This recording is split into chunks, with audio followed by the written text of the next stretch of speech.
gach blian ag Scoil Samhraidh Mhic Reachtain chuirfidh Jerry le himachtaí na seachtaine le Dinnéar agus ceolcharm all-mhór. Milène ben ócáid an seo in Austin Europa I lár na carach a mé firste, agus an seo le hinse fan ócáid tá Caitlín Ní Ruanaidh atá mar ceann de cuairdíthirí na hithe. Caitlín gur míle maigad is a bhéile na nniu. Faoin Milène martha. So go dé tá gceist leis an oíche mhór seo? Well, Milène, is co-fentar tan idir Scoil Samhraidh Mhic Reachtain agus an tíbhas na Gaelscoileachta. Agus bíonn sé an gach blian agus bhógann sé Jerry leis an eile is bríomha agus is fearr a means I mé firste agus so in Milène tá muidir bailí aigad ar san Gaelscoil an Teannaí agus gach blian bailí muidir aigad faoin na níoscoil na Gaelscoil ar lei chun taú lá agus chun codú lá.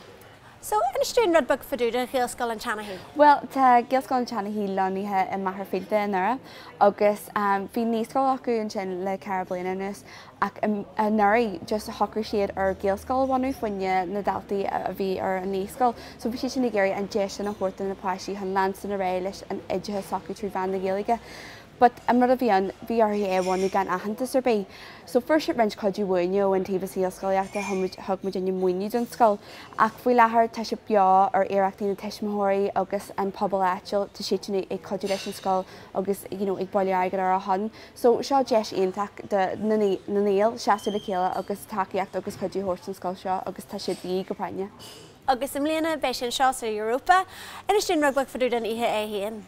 Oh, Milène, bei ihe an Scoil gin le camera tá sim seachta céad Scoil fáite gin mo fáite é Common Culture Mhic Reachtain bei Padraig O'Shea, John Saunders agus Leslie Kelleher ag seanim agus hen sitin ag an Oireachtas Milène agus dúirt ahanana a gur ihe an céad Scoil bhí an nervhí sitin ag seanim so chuir sé gachtainna dasa ach Milène ce mé adbal go chuir sé méid sin intasarm an méid takeíachta tá fáite gin na Milène tá muid lá gar ce meicnáíachta faoi láthair ach tá muid bug na ward did the mat and tablet did the mat August Hamajane Corvée 3 Villa Ponta Walian or Act the wine. So Tashi intac a maid check at the fight jogging a couple tablet of foil faggot and the Dalty of Essig ag Frasler Scoil Samhraidh Mhic Reachtain so tá mé kenú go mé ihe an cé ag sure tosaá so chuí mar salt as go mé.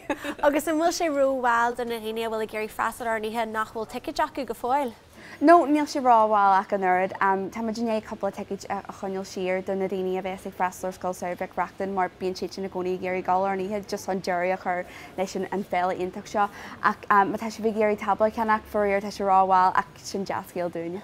Agus maidir leis an Scoil Samhraidh é híon tá neart imachtaí ag galaré ach i cumáin nach bhfuil. Oh, ní heglam fanna go dtíon Scoil Samhraidh bíad clár den Scoil acu a gcónaí ach an Milène ní heglam sa fanna go dtíon drama í heluúin sin stones in your pockets hanig mé sé couple bliana bhain agus mé hí sa Canamara agus camera tá sé Harbar tá ihe mór na scanan ar an bhhairt fásta so bé sin go maiid ar an céadaín tá ceolcharm den Scoil chuth fáil le fásta sin ceol na Halbanne a bheits ar síolann sin agus sin méad McKinnon an ornaí iontaach an agus tá méid sin rudí eile ceart lena oráníach de ceolcharmtha eile ach ben ihe mhór an sahar na níthe is fearr. Well, tá méid dúil go mór leis agus Caitlín gur míle maigad a rís as a bheith a Lorslin inniu. Faoin gur míle maigad Milène.